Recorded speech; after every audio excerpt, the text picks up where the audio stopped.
हम लोग के पास खाने पीने कोई साधन नहीं है। इसमें हमारा 7 जने को पेट भर जाएगा, बताइए। इसमें 7 जने के पेट भरेंगे तो इसमें आत्महत्या करने लेना पड़ेगा और क्या करना पड़ेगा इसमें। नमस्कार। देश में कोरोना पॉजिटिव लोगों की संख्या बढ़ती ही जा रही है, लेकिन आज हम उन लोगों के बारे में जानने की कोशिश करेंगे जिनकी जिंदगी पहले से ही चुनौतीपूर्ण यानी कि चैलेंजिंग है और इस लॉकडाउन ने शायद उनके सामने उनकी जिंदगी का सबसे बड़ा संकट खड़ा कर दिया है। हम बात कर रहे हैं रोज कमाने और रोज खाने वाले दिहाड़ी मजदूरों की। यह है दिल्ली के कल्याणपुरी का खिचड़ीपुर गांव। खिचड़ीपुर शायद दिल्ली के सबसे पुराने गांव में से एक है। इस गांव के ज्यादातर मकान मालिक अब खुद तो दिल्ली के दूसरे इलाकों में रहते हैं, लेकिन उन्होंने अपने पैतृक मकानों को इन मजदूरों के हिसाब से 10 बाय 10 के कमरों में बदल दिया है। कम किराए और नोएडा के औद्योगिक सेक्टर से सटे होने के कारण मजदूर बड़ी तादाद में यहां रहना पसंद करते हैं। किस तरह के लोग रहते हैं यहाँ पर? यहाँ पे ज़्यादातर मजदूर लोग रहते हैं, गरीब लोग रहते हैं। औरतें घर में काम भी करती हैं, लेबर मजदूर भी हैं, कोई रिक्शा ठेली वाले भी हैं, कोई सब्जी वगैरह भी बेचते हैं। सबका इस तरह की गुजारा करते हैं लोग। ये जो मकान आप मेरे पीछे देख रहे हैं, इसके अंदर बताया जा रहा है कि 120 कमरे हैं। 120 कमरों में मंदी के चलते बहुत से कमरे खाली हैं, काफ़ी सारे कमरे भरे हुए भी हैं। कहा जा रहा है कि इस समय इस मकान के अंदर 200 से 300 लोग रहते हैं और ज़्यादातर इस समय घर पर बैठे हैं और इनके सामने काम रोजगार का एक बहुत बड़ा संकट आ खड़ा हुआ है। आइए इनसे बात करते हैं। तो आजकल काम चल रहा है आपका? कुछ नहीं है। मैक्सिमम 22 तारीख से लेके हम 24-25 तारीख से घर पे बैठे हैं, जिससे लॉकडाउन की वजह से ना तो कोई लगाने दे रहे ना कुछ। अगर लगाते हैं वो कहते हैं अलाउ भी कर रखा है कि सब्जी वालों की लगा लो, ठीक है, पर पुलिस वाले उस पर डंडा कार्रवाई करते हैं काफ़ी ज़्यादा। तो इस वजह से हम लोग लगा भी नहीं रहे उसके डर की वजह से। और जहाँ भी जाएँ तो इधर नहीं आने देते, उधर नहीं लाने देते, लगाने नहीं देते पुलिस वाले। तो हम 25 तारीख से घर पे ही हमारे सब बैठे हैं। ना खाने का व्यवस्था है ना और कोई का व्यवस्था है। हम लोग बिहार जाने के लिए सोचते हैं तो यहाँ पुलिस खदेड़ खदेड़ के मार रहा है। हम लोग अगर कोई तरह से बिहार चल जाते तो ठीक था। हम लोग के पास खाने पीने कोई साधन नहीं है। 1 रुपये मेरे पास 1 महीने से बैठे भूखे हैं, इसी रूम में रहते पड़े हुए रहते हैं। गांव जाने के लिए सोचते हैं, वो भी नहीं जाने मिलता हम लोग के लिए। हम लोग जहाँ भी जाते हैं वहाँ पर हमारे को इस तबके के जो मज़दूर लोग हैं और वो लोग जो कि प्रवासी मज़दूर हैं, वो हमको हमेशा घेर लेते हैं और हमसे पूछते हैं कि हमारा क्या होगा। इन लोगों को देखिए, ये जो आसपास छोटे छोटे कमरे बने हुए हैं, ये यहाँ पर रहते हैं। ज़्यादातर लोग रिक्शा चलाते हैं, कुली का काम करते हैं, झल्ली वाले का, रेडी वाले का काम करते हैं। इन लोगों से पूछते हैं कि इनकी क्या समस्या है, इनकी क्या दिक्कत है। हाँ जी, बताइए क्या दिक्कत है? हम लोग का 1.5 महीना हो गया लॉकडाउन। ईंट पत्थर ढोते थे, वो भी बंद कर दिया काम। कहाँ के रहने वाले हैं आप? बिहार का। आप सभी लोग बिहार के?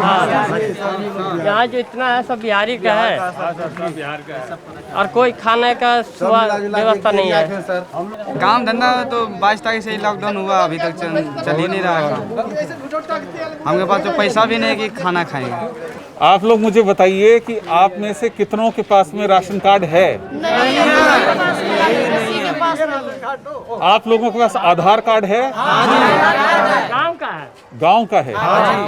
तो आप ये बताइए कि अब आपके पास राशन कार्ड नहीं है, आधार कार्ड है, क्या आपको सरकार की तरफ से राशन मिल रहा है? नहीं मिल रही है। आप में से किसी को भी राशन कार्ड नहीं मिला?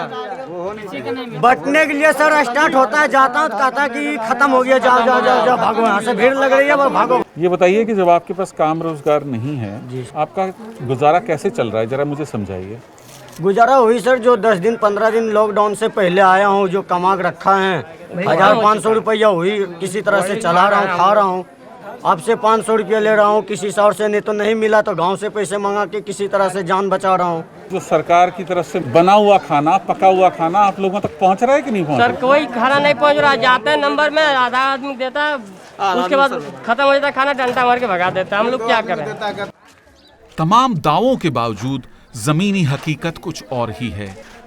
अकेले खिचड़ीपुर गांव में 10,000 से ज्यादा मजदूर रहते हैं। यहाँ के सरकारी स्कूलों में प्रशासन ने मजदूरों के लिए दोपहर और शाम के भोजन की व्यवस्था तो की है, लेकिन ये नाकाफी नजर आती है। दोनों ही टाइम यहाँ खाने के लिए 1.5 से 2 किलोमीटर लंबी लाइन लगती है और ये मजदूर भूख मिटाने के लिए घंटों लाइन में लगने के लिए मजबूर हैं। कहाँ जा रहे हो दादा? खाना लाने जा रहे हैं। आप कहाँ के रहने वाले हैं? बिहार के हैं। तो कैसे काम चल रहा है आपका?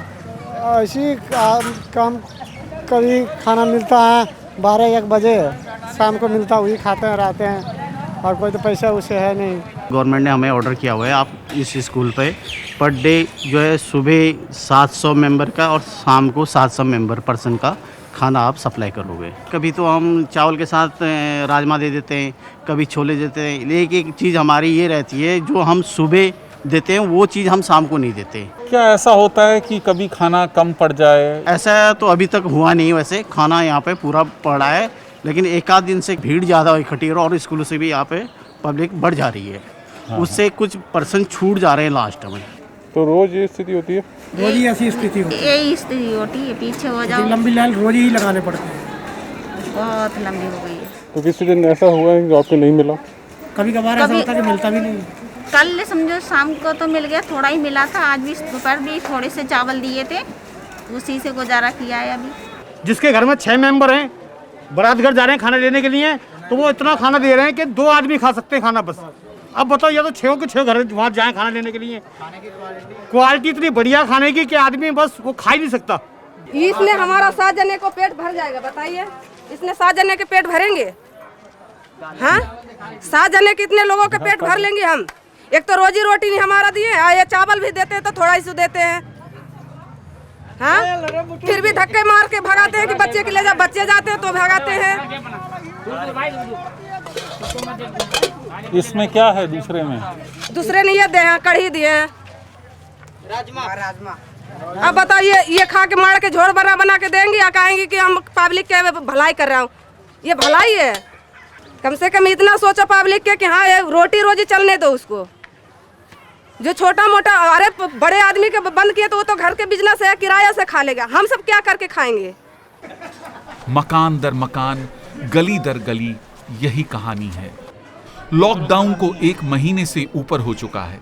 इस बीच लोगों को उम्मीद थी कि वायदे के मुताबिक उन तक हर महीने 5 किलो गेहूं या चावल या 1 किलो दाल की सरकारी मदद पहुंचेगी, लेकिन 1 महीने के बाद इन लोगों के पास ना तो खाने को राशन है, ना ही जेब में पैसा। चलिए, मेरे मकान में हम लोग 18 लोग रहते हैं सर। बिहार के हैं, बिहार यूपी के सब हैं सर। वहीं पर 18 लोग बहुत परेशानी झेल रहे हैं सर। 5-6 हज़ार रुपये लगभग हमारा खाली उधार है। बाकी जितने भी हमारे रूम के अंदर है सारे लोग का उधार है राशन दुकान में। अब वो देने से मना कर रहे हैं। अब बताइए हम कहाँ से खाएंगे? तो आप नीतीश क्या काम करते हो? सर हम बेलदारी का काम करते हैं, मजदूरी करते हैं। बेलदारी मतलब पत्थर से ढोते हैं ना सर, कंस्ट्रक्शन का काम वही करते हैं। और यहाँ कितने कमरे हैं और कितने लोग रहते हो आप लोग? यहाँ तो कमरे नीचे में 9-10 कमरे नीचे है सर। बाकी ये सब पूरा फ्लैट में सब लोग लेबर मजदूरी रहते हैं इसमें भी। तो आपको सरकार की तरफ से कुछ राशन वगैरह नहीं, कुछ नहीं आया सर। सारे लोग यहीं, हमारे मकान मालिक से कुछ नहीं आया सर। हम लोग का 1 चावल भी नहीं मिला। देखिए, हम सरकार के साथ हैं, सोशल डिस्टेंस का पालन भी कर रहे हैं। हम लोग जिस दिन से लॉकडाउन हुआ है उस दिन से अभी तक गेट से बाहर देख रहे थे। अभी आपके सामने गेट खोले सर, ताला लगा हुआ रहता है गेट में। गेट से बाहर हम लोग नहीं होते हैं। अब समस्या क्या है? समस्या खाली खाने पीने का है। हम लोग का व्यवस्था करा दिया जाए, फिर हम लोग बैठे रहेंगे। नहीं अगर व्यवस्था होगा तो हम कोई बस ला करके हम लोग को चेक इन करके भेज दिया जाए। देश के अलग अलग शहरों में हजारों लाखों मजदूर इसी तरह से फंसे हुए हैं। ये लोग अपनी तरफ से सरकार की पूरी मदद कर रहे हैं। ये उस लक्ष्मण रेखा को नहीं लांग रहे हैं, दरवाज़ा बंद करके ताला लगा के अंदर ही रहते हैं। लेकिन इनकी एक बड़ी समस्या है भूख। सरकार को इन तक पहुंचना ही होगा और इनके राशन पानी का इंतजाम करना ही होगा। खिचड़ीपुर में एक बड़ी तादाद उन लोगों की भी है जो प्रवासी नहीं हैं। इन लोगों के पास दिल्ली के अलावा ऐसा और कोई ठिकाना नहीं जिसे वो घर कह सकें। सर हमारे पास तो बहुत दिक्कत है, हमारा सारा रोजगार चला गया है। अब क्या करें, क्या खाएं, क्या पिएं? जो रोजगार था हमारा, लॉन्ड्री का बिजनेस था थोड़ा सा, हम सैलूनों से कोठों से कपड़े लाके धोते थे, सुखाते थे, वो हमारे पास अब रह नहीं गया। हम क्या खाएं? झाड़ू पोछा के काम करते हैं सर। हमारे छोटे छोटे 4 बच्चे हैं अब जिस दिन से बंद हो गया कहीं काम नहीं है, क्या करके हम खाएं बच्चे के, क्या करके हम खिलाएं।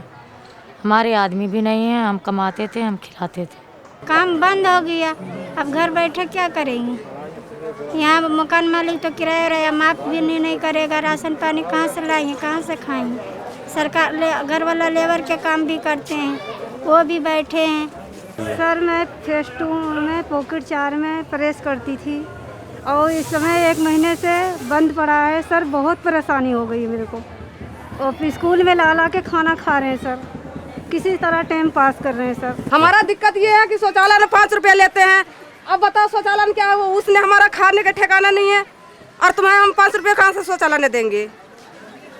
मेरा फिर रोजी रोटी नहीं चालू है कि हाँ रोजी रोटी है तो कम से कम उसका से हम खाना खा लेंगे, रोज शौचालय का पैसा दे देंगे। हाँ? यानी शौचालय भी फ्री नहीं है? नहीं है, 5 रुपये लेता। अभी चलो मैं अभी शामिल देता हूँ, अभी साथ शामिल दे देता हूँ। इन मजदूरों ने किसी तरह से उधार या घर से पैसे मंगाकर 1 महीना तो काट लिया, लेकिन अब इनके सब्र का बांध टूटता नजर आ रहा है। इनकी आंखें अब 3 मई पर टिकी हैं, जब लॉकडाउन खुलेगा और ये सब वापस अपने गांव जा पाएंगे।